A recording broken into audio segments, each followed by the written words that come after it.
Time, the Madlanga Commission of Inquiry resumes today. That's set to kick off in about 45 minutes.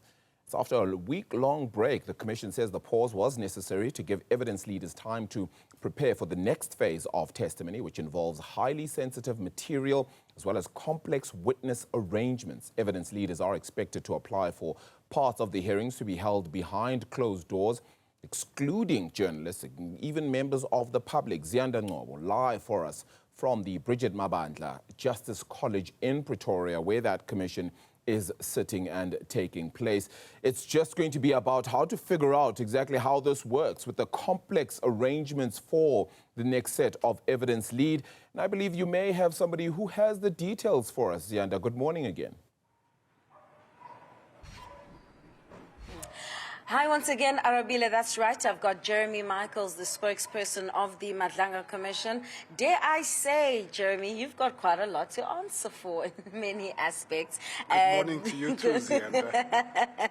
I mean, the recess last week, not quite the recess, with things may not be linked to the Madlanga Commission, but may have an impact. The raids on Senzo Mchunu and Shedrick Sabia's homes.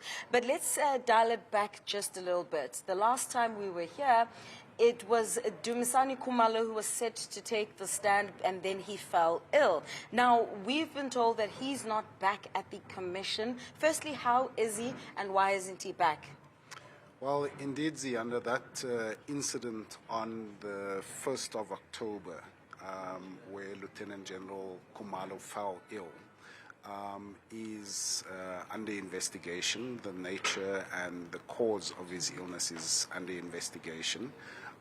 So the South African Police Service, of course, is dealing with the updates on his health, but we have been in communication with SAPS, and we understand that Lieutenant General Khumalo is recovering.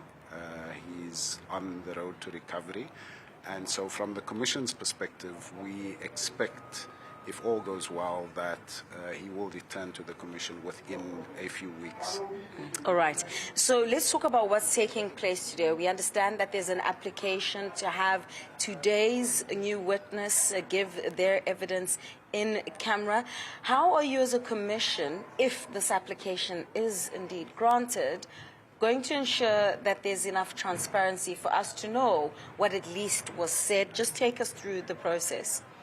So, Ziyanda, I think it's important to say at the outset that the terms of reference in Clause 10 and specifically 10.3 confer on the Commission the power to take the hearings in camera.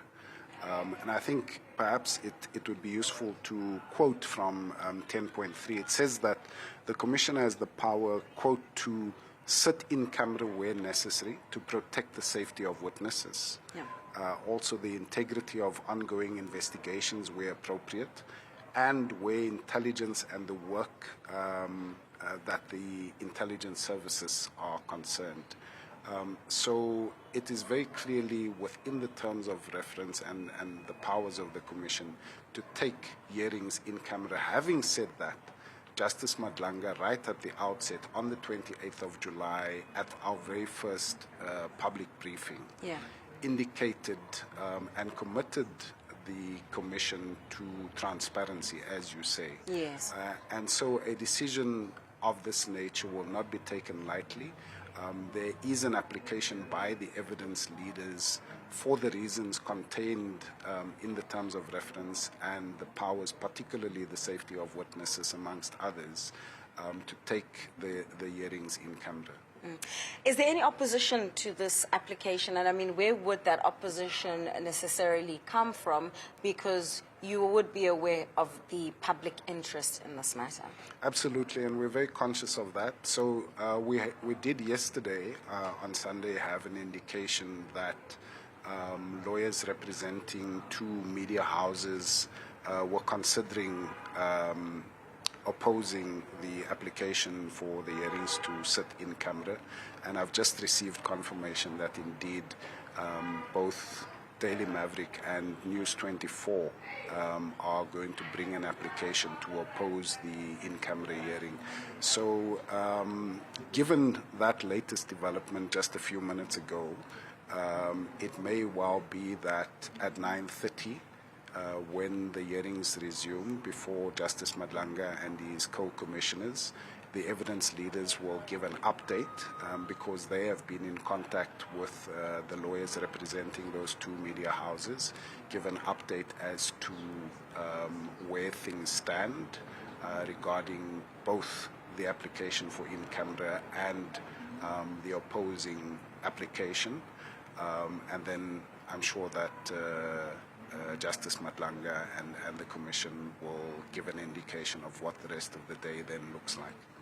You know, Jeremy, we've had a week where this commission was on recess, and there are a lot of things that have since taken place, including the work that is being done in Parliament. Now, this process of course, has been instituted by the executive through President Cyril Ramaphosa, and the lawmakers have their own process. But is there a sense from the commission, the commissioners, and those behind the scenes that perhaps, you know, you're being overtaken by events in Parliament insofar as the kind of information that is being given, but even the witnesses that are being called, because Shadrack Sibiya is going to Parliament first before even coming here? Well, Zianda, as you will be aware, we've said this numerous times, that these are two distinctly separate processes, albeit flowing from the same set of allegations by Lieutenant General Mkhwanazi. Of course, the Commission respects the separation of powers, and so the ad hoc committee in Parliament will proceed. Initially, there was communication between ourselves as the Commission and the ad hoc committee, and to the extent that that is necessary, we will continue to communicate. But that is a distinctly separate process. We have our terms of reference, as you say, from President Ramaphosa, and so we will continue with our work as the Commission with regard to these terms of reference, and our mandate specifically.